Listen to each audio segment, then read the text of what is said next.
Greetings everybody around the world. It's time once again for Ancient Aliens Radio. This is the dedicated radio show for the cast of Ancient Aliens. Here we interview authors and researchers as an ongoing investigation into the ancient alien theory. Don't forget to like us on Facebook or subscribe to the YouTube channel Ancient Aliens Radio. And in just a moment, I'm going to be speaking to Jason Martell, a returning guest, and I'm going to be speaking to his comrade, Amish Shah. And we're going to be getting into some fascinating chat today about a documentary about Dwarka. We're also going to touch on further stuff that Jason and I talked about last time and the larger cycle of time, and probably tie this all into the episode of Dwarka, because I think it fits in quite nicely. So without further ado, let's get these guys on the show. Hi Jason, hi Amish, welcome to Capricorn Radio. Hey, how are you? Wow. Thanks for having us on. Yeah, great to have you back, Jason. Amish, it's great to talk to you.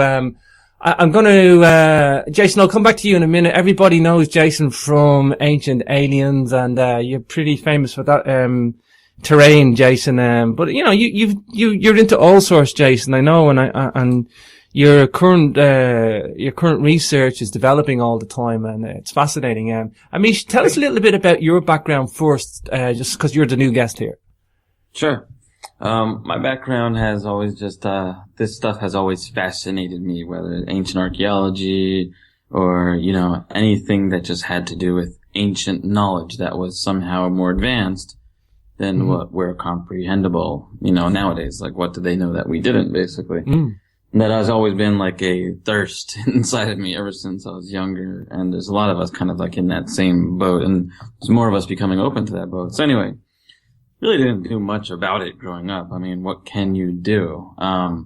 But I was always good at business. So I got into business about 10 years ago, I was an entrepreneur and was very successful. Got a company into the Inc. 500 as one of the fastest growing companies. And then, you know, realized that I didn't really enjoy what I was doing. You know, I was just doing it kind of like for the money, or doing it just to do it, really. Sure. And I realized I wanted to discover more, some research, a little bit more research about a lost civilization that I've always been intrigued by. I always heard like tales and mythical stories of the Mahabharata, which is like an ancient, Vedic scripture that's supposedly thousands of years old. Sure. But they said that it was mythical, and it was just like this made up story. And, you know, they talk about all kinds of very interesting things in the Mahabharata, which we'll probably get into in just a bit. Sure. But it led me to go to Dwarka. And the reason why I went was because when I was younger, I grew up in New Jersey in the United States, and I went to a temple in New Jersey inside like a YMCA, basically. And it was called Dwarkadish Temple. And I never like really questioned it. Like, you know, going younger, it was just like, hey, you go there, you do your thing, you come home, and then you go back outside and you play with your friends, you know? And so anyway, I started researching. I Googled it, and it turned out to be that there was a temple in India, off the west coast of India, that was discovered, in the 60s. And they just started like excavating around that area, and they found a temple that went back to 900 AD that still stands today, basically around 900 to 1000 AD. And so it's really fascinating as they started doing more excavations, they started finding, evidence of older and older and older and older civilizations. And so that just kind of led me on this journey to be like, wow, that's really cool. So like, what was the outcome of this, you know? Sure. Because there were so many stories that the city existed with, like, you know, all kinds of ancient technologies and very, very advanced technologies that are very profound. And again, we'll get into some of them. Some of them they talk about flying machines that would fly into the sky. They talk about, rockets, and they talk about missiles, and they talk about ray weapons. And, you know, this was all very interesting, and it just led me on this journey, to go to Dwarka myself, because in the late 90s, early 2000s, they put a full stop on the excavations that were going on at Dwarka, the actual city, because they found things that were older and older and older. And then, you know, they had very much proof that this could be the same Dwarka that was written about in the Mahabharata thousands of years ago. And it wasn't a mythical place. It it was the place of where they say was like, the god in Hindu, Krishna. It was his home. And that's where he lived. And it was made out of gold, and there was palaces, and it was like a beautiful, kind of like heaven on earth, basically. Mm-hmm. And that's found across many, ancient cultures. Like there's kind of like this heaven on earth, and it's really interesting when I started finding out, like, wow, is this off the west coast of India? Because that's, it just intrigued me. That's my background. So started digging in more, and I went there, because they stopped the excavations, and I couldn't get anyone to really answer my questions. Like, so I went out there, and, the whole thing is that this is what I always say, and it's so true, is like, I didn't go with the intention of creating a documentary. I went there because I just felt so strongly about it, and somehow through like some email, some guy who shoots film was at the hotel and followed me for 8 days on my journey. And so it was really just like powerful. It was like almost as if it was like meant to be. Like I was there for a reason, and the story just started getting deeper and deeper and deeper and more interesting. And so, yeah, I'll just kind of like leave it there, and Sure. Wow, that's fascinating. I mean, we can discuss more in detail, in just a bit. But I want to just at least tell you how I got into Dwarka and what it meant to be, because they find stuff from 7,000 years ago, 3,000 years ago, 5,000 years ago. Some of the things they're saying is 12,000 years ago, even sometimes up to 30,000 years ago. So, fascinating though, Amish. It's wild, yeah. It's wild, yeah. I'm familiar with the Mahabharata somewhat. I've had Michael Cremo on the show too. Jason will be familiar with Michael from the Ancient Alien series, but, he's actually in the documentary. Is he? Yeah. Wow. Yeah, he just, I have to speak to him soon. I'm going to see, can I get him to come on and talk about Dwarka then? Maybe we'll add him onto the show at the end. Would be good. Michael's a fascinating guy, a very, very great scholar. He's a fascinating guy. I'm really keen to see the documentary now. I'm a long time fan of Michael, so that'd be fascinating. It's awesome. I guess, Jason, tell me how you tie in with Amish then for the posterity of the listeners. Yes, sure. I hear that Scottish background in you coming up. Amish and I, met, through mutual business, relationships, and discovered that we also had like-minded interests. And I was, very interested in learning that he had shot this documentary.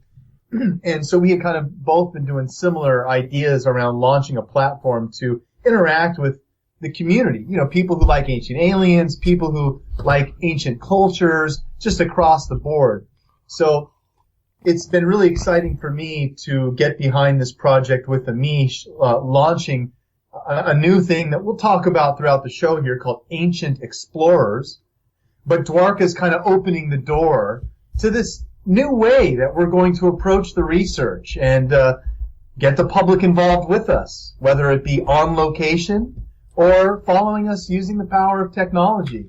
So Dwarka is really an interesting place, James, from the overall spectrum of sites that you and I and many others are familiar with, because it's just another blip on the map of a megalithic site where potentially right off the coast of India there are several, city-size structures under the water, and with the right partnership to access technology that we could look in these areas further, it's just going to add to more and more data that we have that these sites like Dwarka or Gobekli Tepe or Rapa Nui, Easter Island, Bada Valley in Indonesia, all those ancient sites over Bolivia and Peru around Lake Titicaca. We're just seeing sites around the world that are starting to push the envelope that all the great cultures we know of today, the Mayans, Egyptians, Sumerians, there's a lost advanced culture much earlier than any of these that we are taught today, and we're now starting to piece together some of this information. So Dwarka is really another way for us to open that door to this conversation, and it correlates with other dates from Sumerian and Anunnaki, where there were in ancient Iraq, gods interacting with man, kind of paralleling into our Hebrew and Christian stories. You have this similar information coming out of Dwarka and Krishna and some of the same time frames.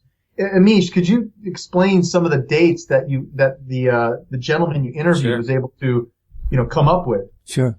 Yeah. So again, it was always considered that Dwarka and the Mahabharata was like this mythical thing that happened, or maybe it did. There was always just like questions about it because they just talked about such advanced things that they couldn't comprehend. It's like I said, like Vimanas, which were flying machines, and other kinds of concepts. And when they started finding archaeological evidence that this place existed in modern day Dwarka, they started by just finding stuff that was washed up on shore. And they're like, wow, like this is like an ancient wall that once existed. And they started digging deeper and they started going out further and further. As they started going out further, we all know that, when it's done with archaeological things, like sometimes they question what's carbon datable, but, they said that it was around 5,000 years ago, or 3,000 to 4,000 BC, or 5,000 BC, somewhere in that range. Then there were also astronomical references in the Mahabharata, where they quite literally had mapped out the events that were going on at the time of the war. They talk about this great war that happened, where 4 million soldiers had died in just a couple of days. Now, that's a lot of people to have died in just a couple of days. If it's that big of a war, what happened, This war that they say that took place, there were references in the Mahabharata, with certain astronomical configurations, when certain planets were in certain houses, and when certain waxing and waning moons were showing up, and they were telling the event, so that it is a recorded scripture in time, basically. These astrological events, there was 147 astrological references. Wow. During this period that they were at Dwarka, or this war was going on. The 147 references were then, there was 147 references in the Mahabharata, and then they narrowed that down to one to tell you when, around that day that the war was, or the couple of days that the war was. And it came to 3067 BC. Now, they used this using astronomy software, and they backtracked that exact configuration, and it went back to 3067 BC. Wow. Like, exactly. Wow. That leaves you to wonder, what is that about? Well, they say, Amish, that, the archaeoastronomy is more accurate dating than any other method available to us. Because, it is. Completely. Yeah. And so it's really fascinating when you look at some of, that information. It's like, okay, we found proof of an underwater city. There's archaeological evidence. They were digging things up in the Mahabharata. There is also, what they call the city of Dwarka had identification cards. They're called mudras. These identification cards were a 3-headed animal, and they would wear it around their necks, basically. That's what it said in the Mahabharata. In the archaeological digs, they found exactly that. Wow. So this is direct evidence of the Mahabharata being a real document. Exactly. And so, that was, the time part of it was exactly what Jason was referring to, was, Dr. Narahari Achar is the doctor that actually, had figured that out. He had spent, countless years doing this and finding every reference that he could find across different scriptures and mapping it all out, and he got the date.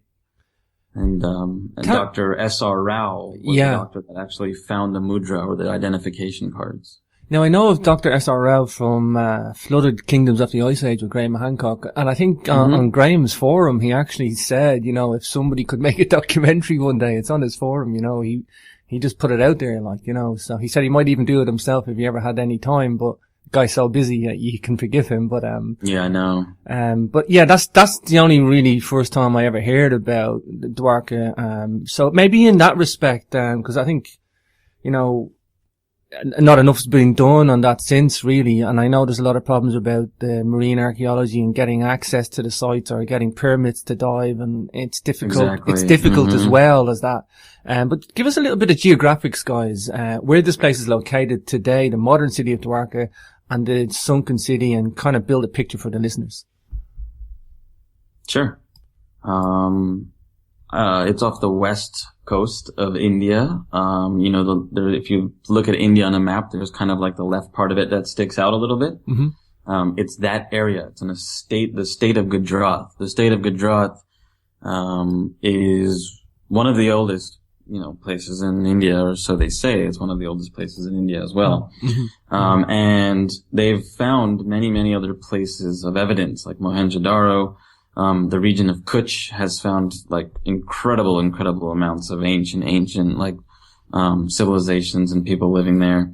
Mohenjo-daro specifically is amazing because, they have found what is called, and it's really close to Dwarka. I'm talking, couple 100 miles probably. It's very close. And that whole area, what they say was submerged by the sea.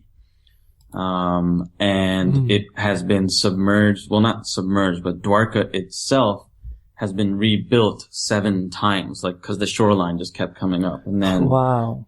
When the big war happened, right around that time of the big war, or after the big war, a huge tsunami, like they say, kind of came and submerged Dwarka, this beautiful city made out of gold with palaces and all that stuff. And they say that is when Krishna departed Earth, basically. Wow. And so that there goes the story, off the west coast of India, and then they find evidence of this place. So, yeah. So the thing is, we have an actual clue in the document, the Mahabharata, that it's sunken. It's off the coast and it's sunken. And we do have the modern city of Dwarka built on the coast, showing deep levels of temples. I think there's 3 levels or something showing 3 distinct ages. Is that right? Exactly. Yep. 3 distinct, very, very distinct levels. And they just haven't gone further and gone deeper, What's really interesting, what makes this whole entire thing really, really interesting is the war. Again, going back to the war, they talked about this technology. Sure. It was a story, inside the Mahabharata where King Salva, had asked the gods, or from the heavens above, to give him a machine that he can attack the city of Dwarka and attack like Krishna, So he goes, he gets what are called a Vimana. His specifically was called a Sobapura, and he flew it down to Dwarka, and it would appear in one place, it would appear in multiple places, it would disappear, it could be anywhere that it wanted to do, and it can shoot missiles or something like from this thing. Wow. And what happened was, Dwarka, started kind of getting destroyed. Then Krishna, came, and they said that he had fired a ground to air missile that roared like 1,000 comets or something like that. And the translations, are that's what it says, like quite literally. And again, they try to explain it the best that they can to what they were seeing in their eyes. Sure. Wow. So it's really very interesting to see what happens. And supposedly this Vimana that King Salva had, this technology that King Salva had, Krishna had shot it in the sky, and then it went into the Sea of Dwarka, or the Arabian Sea, around the Gulf of Cambay, where they've done more research around that area. Sure. I think Michael Creamer had talked about the Vimana being hit and then materializing in other places as well. And, this stuff reads like, well, it reads like science fiction, but the problem is it's in historical documents. So, from ancient times. So, yeah, it's really interesting. And it's so funny because this ties across so many cultures. It's almost a very similar story of, the Great Flood, or something that collapses a heavenly land of some sort, and submerges it under the sea. We've heard it everywhere, all across the world, and we're starting to see more and more evidence of an advanced civilization of some sort that did exist, that doesn't exist anymore. Now, I know from Graham Hancock's research, he had somewhere close by, I think it was a couple of 100 miles away in the Gulf of Combat, there was twin cities that were sunken there as well. Now, this isn't Dwarka, but it gives you an idea, and I'm going to bring Jason in a minute, of the antiquity of India and its location, another sunken twin cities. I think that was the 3,200 to 9,000 years ago. These artifacts were being dug up. Yes.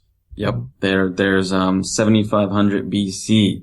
Yeah. They've dug up things from 7,500 BC, and it's really amazing that they're starting to find these cities. There's a city Somnath that's out there, and they're literally just starting to scratch the surface of what they're finding. Sure. Let me bring Jason in, because this kind of ties in with what you're currently researching now, Jason, which I commend you on. There's not enough people doing it, but it's the cyclical rise and fall of ages, and this is kind of pointing at this, Jason, that, this is a missing episode, and I think in a way Dwarka and the documentary will give us a best, line of research, a best, a best documentation of, from documentation to artifacts to research to say, look, this is a rise and fall of ages. This is showing deep antiquity. Well, we're using new methodologies that, and information that some of the academics have a basis in knowledge that were things set into place many years ago, and there's just new information that changes the equation and how we look at some of these ancient cultures and ancient dates and try to pinpoint things that were written down as either biblical or mythical information, and again use methodologies and things available to us to put these two together: actual physical locations, stories that were talked about as mythology, great technology of the gods, places where man interacted with the gods. And really it's coming down to two main facets, I at least in my fascination now, looking for evidence. One is using astronomical data for calendar references. The astronomical or archaeoastrological, or basically looking at all the megalithic sites around the world and realizing that they align to certain points in space that repeat. So we'll come back to that, but point one is the astronomical use of using the celestial clock, the division of the heavens as a grand scale of time is very key to establishing an accurate historical lineage in dates. But two is geological evidence. What we're able to do is look at a lot of these sites and realize that just like today, we like to live near a shoreline or a great body of water, ocean, lake. Agreed. Well, all the ancients did too. Egyptian culture, Bolivia, Peru, these sites like Machu Picchu, well, not specifically Machu Picchu, but a little lower on the elevation scale. In the area of Lake Titicaca, we have many of these sites, Pumapunku, Teotihuacan, Tiwanaku, that have these megalithic monuments. And what we're able to do is see that the shoreline of where Lake Titicaca is now and where it would have been at the time that Pumapunku would have been lapping right on the shorelines of Titicaca, Lake Titicaca, there is a clear geological time frame of when the shoreline has moved to where it is now. And some of this raises a lot of flags. For instance, if we look at Egypt and look at where the Nile is now and realize that it should have been right near the pyramids, and we can track the migration geologically to seeing how it's moved so far away from where it used to be thousands of years ago, putting the date at 2500 BC for the Egyptian culture, again, based on geological evidence, kind of raises some questions. Sure. And there are, again, other geological pieces, whether it be alignments where they built monuments that align to star constellations, or we can use geological data that shows us some of these sites mentioned by the ancients, megalithic monuments used by the ancients, possibly are much further dated back in time than we currently understand. And it's pointing to evidence that all the great ancients we knew of today, Mayans, Egyptians, Sumerian, Aztec, all of them, Hindu, definitely in, all around the world, where what we're seeing is these great ancient cultures seem to have remnant knowledge from some lost ancient culture that was very high in technology, in architecture, and the use of astronomy. Wow. Yeah, astronomy is the key for me. As you know, Jason, this is the bit that I love, archaeoastronomy. I've got quite a few archaeoastronomers on the show, and like I try to tell people, this is incredibly important. We just happen to be blessed with all these ancient sites that they have alignments, and we have this celestial clock. We can use modern laptops, computers. We just plug in the program, we wind it back, and you can do this in your armchair yourself, guys. You know, all the listeners out there, you can download an astronomy program, wind back the stars, and you can look at any alignment at any time. It used to be done by heavy math and calculations many moons ago, but so I'm sorry, James, I've got to interject one thing before I forget it. You know, you're right, and Amish brought this up earlier. You can use an iPad and star charting constellation software now that's free. But ancient man obviously didn't have an iPad, and they used a very simple and ingenious way to know what age they were in. Right now we're in the age of Pisces, and a lot of Christians here in North America put a little symbol of a fish on the back of their car because it represents Jesus and the fish and giving. Sure. But in a much older epoch of knowledge, it means the age of Pisces. So ancient man could simply go outside right before the sun was going to rise and watch the sunrise, and whatever constellation is rising in front of this, that the sun is rising in front of, then we would know we are in the age of Pisces or the age of Aquarius. So during Helechlial rising, just when the sun is coming up, they could see what constellation the sun was rising in front of. And that's how they would know, from a very simple perspective, what age they were in. But today, yes, it's a much more complicated topic, and we'll dive into this in the time we have left and talk about this lost cycle that the Mayans, for instance, just got a lot of publicity around their very accurate understanding of this larger cycle of time. Sure. So we're talking, Jason, the procession of the ages then, the age of Pisces, the age of Aquarius, this 2,000 year cycles. That's right, James. Yeah. You've hit it on the head, and it's really a challenging topic for our sciences today that are using what's called the lunar solar model to explain that every year, if someone were to, it's an age-old phenomenon, that if you just stood from Earth's perspective and observed every year at the same point, you'd see that at the end of the year, you're now looking at a slightly different position of the sky.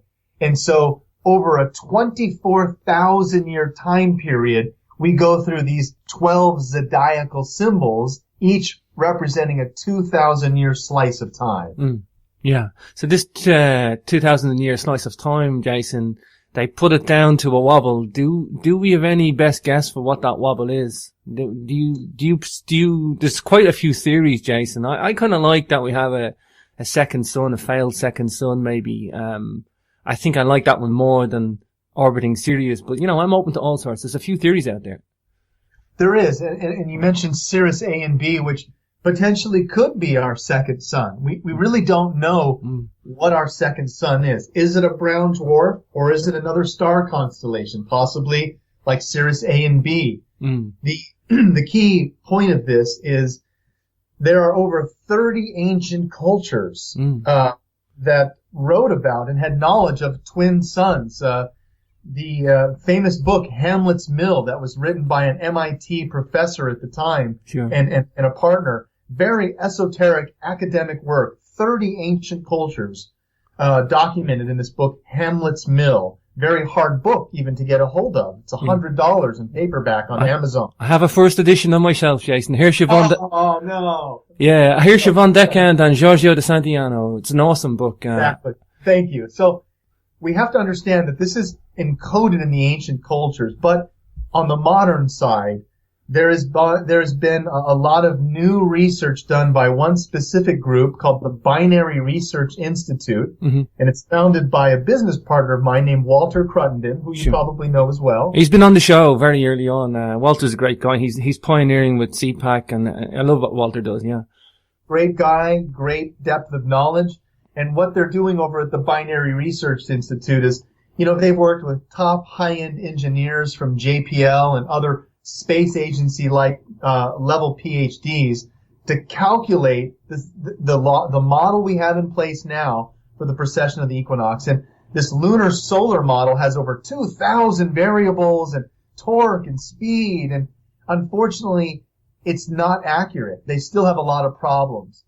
looking at this model to explain the precession of the equinox, that we are actually moving through space because our sun is orbiting another sun. That's a whole new idea, that our perspective is changing because we're simply moving through space as we go along through the ride, as our sun moves through space on an orbit around another sun. This is heavy information for the scientific community, James. Sure. But all of the math and data is supporting it, combined with the ancient knowledge in place. So, Sure. yes, it's very exciting to start to put these two and two together and look at the ancient monuments, like, as a couple examples, Egypt. All over Egypt, we have these astronomical references, whether it be the Dendera zodiac, encoding information of what the sky looked like thousands of years in their past, but accurately. Or building the pyramids to be a terrestrial map of the Orion constellation. But this constellation, Orion, and the pyramids on the ground in Giza, they don't align until you go way, way back in the past to 10,500 BC. Wow. So, right, James? So those are some of the things, and obviously those are points you're well familiar with, but you know, we're starting to look at more of these, and Dwarka is a great example where it's, again, another blip on the radar. Are there geodetic, energy grid connections with Dwarka?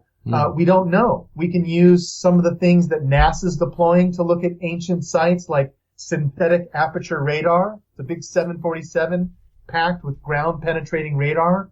They flew it over Cambodia a couple of years ago and found new pyramids that were covered by jungle and slightly underground. Wow. So maybe if we could fly this off the coast of India, who knows what we can find. Yeah. You know, and just to tie it back in with what Amish said, this is the beauty of what I love about archaeoastronomy, because I got surprised today. I wasn't aware of this archaeoastronomy dating of the text. I think Amish said, 3600 BC, there's a correlation with archaeoastronomy data? Yeah, 3067 BC. You know, again, it's just a newfound research tool that, we can apply to these ancient sites. It's wonderful. It is wonderful. No, it is. It's absolutely amazing. It's really cool that, we can date things in so many different ways. And, what's great is just, in the 80s and 90s, I believe, when they did the sonar scan, of Dwarka, the sonar scan itself, showed a city that was basically twice the size of Manhattan. Whoa. Off the coast of India, right next to Dwarka. It makes you wonder, like, wow, that's insane.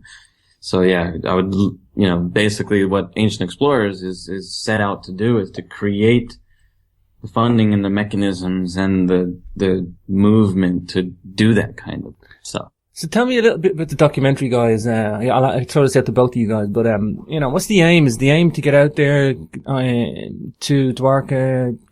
Obviously Michael's going to be involved, Michael Cremo. Anybody else involved? That would know? We're pretty much getting everybody involved, James. There are several, Michael Tellinger, Brian Forrester, myself, Michael Cremo, and several others, but we're also tapping into, my network through the show Ancient Aliens and various other organizations like CPAC that you mentioned. So we're pretty much tapping into the global network of top researchers, partnering with them, bringing them into the Ancient Explorers platform as guides and researchers, whether it be on location or in virtual format, where people are going to get the alternative views and firsthand information from what we're learning on these topics. Wow, fascinating. Brian's been on the show a few times. I met Brian I just came back from Egypt. I was with Brian out there. Fascinating guy, Brian. Great to get him on board for sure. It's amazing. I guess, we got some really, really great guys on board. We got some top guys there. We're just starting to kind of scratch the surface. Tell me about Ancient Explorers, where it's at today. A little bit about that for the listeners that want to get involved. For sure. Right now, basically for the listeners, depending on when this is going out, we are having a debut encore screening of the movie, of the documentary. It's going to be on Tuesday.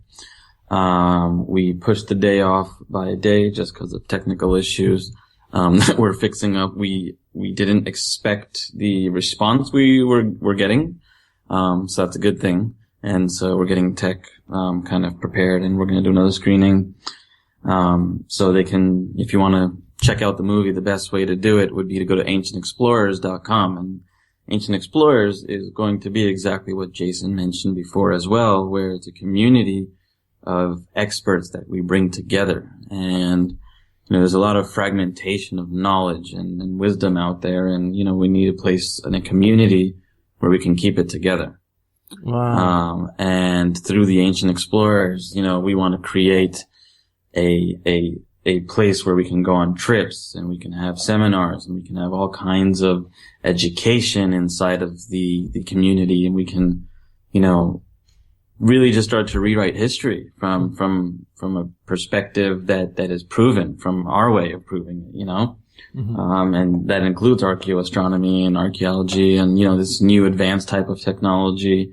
And that's really done through the internet, and it's really done through in-person, obviously, things, but the internet is going to be what drives us as a community. And, we want to provide the most valid, awesome place to hang out and source of information, to go to these places. And wow. So Ancient Explorers is, again, it's beyond just a bunch of content or a blog, but we're actually going to have an interactive community built into it. Wow. Exciting times, guys. Exciting times. Yeah, it's really amazing that we can have platforms like this to share this type of knowledge on such a massive scale, on a bigger scale. Sure. Yeah, we've got Megalithomania over here in the UK, sometimes with Hugh Newman. I'm sure you know, Jason. We've got CPAC in mm-hmm. America as well. And, I love these conferences because these conferences have got people together. They've built a network. In Egypt, you got the chematology people out there, and it's just the way it's like there's a self-organizing network of people out there in alternative research, and it's growing. And we need things like this Ancient Explorers to keep the network going and moving. I think James, we're also going to be using really interesting technology too. Hugh Newman's great. I think he's actually in the documentary too. Wow, is he?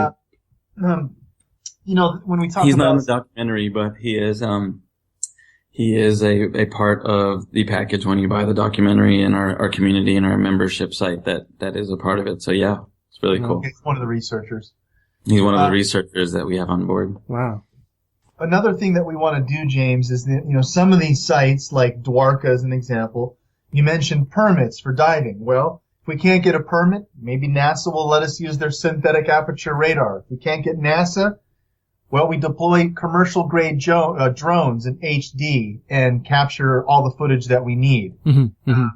And we have a skilled team of drones to be used at sites like Machu Picchu or Giza, or places where it might be difficult to scale up on foot mm-hmm. or send a helicopter very close. But we can use latest technology like drones and get very exciting perspectives and angles at some of these locations that are hiding petroglyphs or wall reliefs that sure. make it very difficult to transverse. Yeah, I actually, I had a Korean team here looking at megalithic sites in Ireland, and they had the helicopter cams flying around, Jason. It was wonderful to watch. I mean, you just couldn't have got the footage any other way. This equipment's so advanced now. It's like you can get to places where you can't even get to on foot, It's exciting, and I know this technology is quite ubiquitous now, especially in the UK. Several of my friends that are into drones there. Mm-hmm. What's really interesting is the other side of this is from a ufological perspective is misidentified technology. Over and over, what I'm seeing as a understanding of drones and a pilot myself mm-hmm. is people misidentify these, whether it be flying over a Buenos Aires soccer game and capturing footage at 100 miles an hour. That's how fast these things fly now. Mm. People put LED lights on their drone. What's interesting is that there are many misidentified UFO sightings at public events wow. that are drones. And for at least us to understand the technology, not only in its uses, but also in its misidentification, is crucial in explaining what people are seeing in the field. Sure. Amish, tell us a little bit about Dwarka from its description. I think it's a golden city. It's Krishna's capital. It's got crystal and silver. It was like a palatial wonder. Yeah, it was a beautiful city where, everything was pretty much an ordinance, and, there's beautiful palaces. I don't know the exact number, but it was like hundreds and thousands of palaces everywhere. That was, the city of gold. So they say that some of these palaces were built and made out of gold, and they were, beautiful, and, there was like, it was just a very rich city. And, with the temple that was being there, the Dwarkadish temple itself, that one that was being rebuilt, it makes you wonder if what existed there at Dwarka, the temple and the city, they have proof of, like irrigation type of systems in Mohenjo-daro, which is again nearby, and other areas of Gujarat in that same area where they show proof of irrigation, much advanced form of irrigation than they've had, that they can think about. That's literally from 4,000 or 5,000 years ago. Wow. They're like, okay, well, if they were using this type of irrigation back then, they were pretty advanced. Yeah. Do we know why the city was destroyed, Amish? Do we know why? Was there a reason given? What was destroyed? Sorry. When Dwarka was destroyed, I think it was Shalva tried to destroy the city. Was there a reason why the war happened? Or? Yeah, the reason why the war happened, they say, was because that there was the Pandavas and the Kauravas, and the Pandavas and the Kauravas were basically, they just didn't get along. There was the war of the gods, kind of, That's the best way to literally kind of put it. Yeah. Were they related, Shalva and Krishna? Hello? Can you hear me, Amish?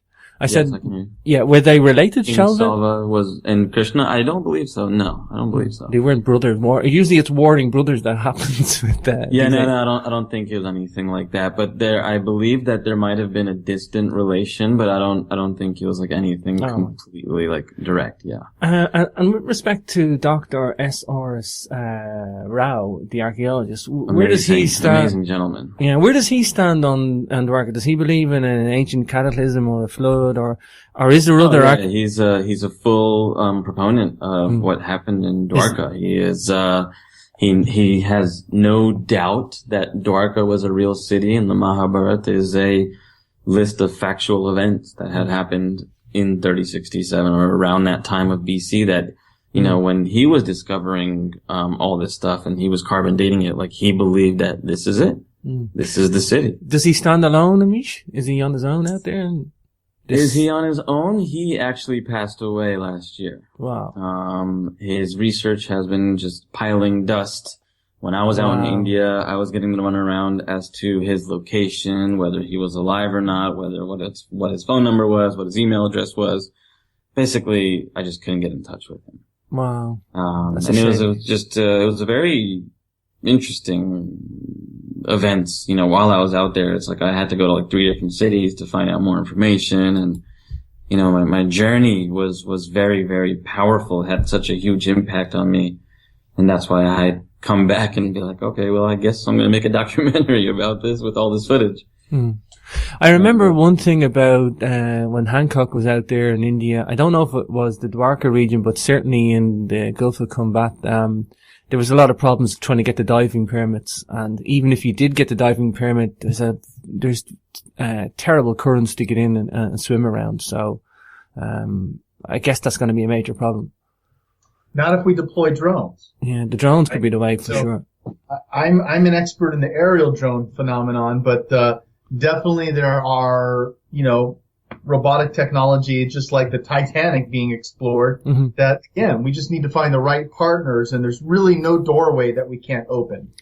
Do you think then, Jason, if you did get something tangible with the drone technology, the guys might, be a bit more forthcoming with the diving permits then? Probably not. Let me give you another example. When we tried to do excavations, and I say we, I mean more or less our civilization currently, about 10 years ago, we explored the Great Pyramid with a German-engineered robot called the Upawat. And the Upawat's mission was to go up this little tiny shaft in the Queen's Chamber that was pretty much like this long, narrow path that under radar we could see led to a secret room within the Great Pyramid. Rudolf Gantenbrink. Yeah, Rudolf Gantenbrink was the robotic engineer. Yes.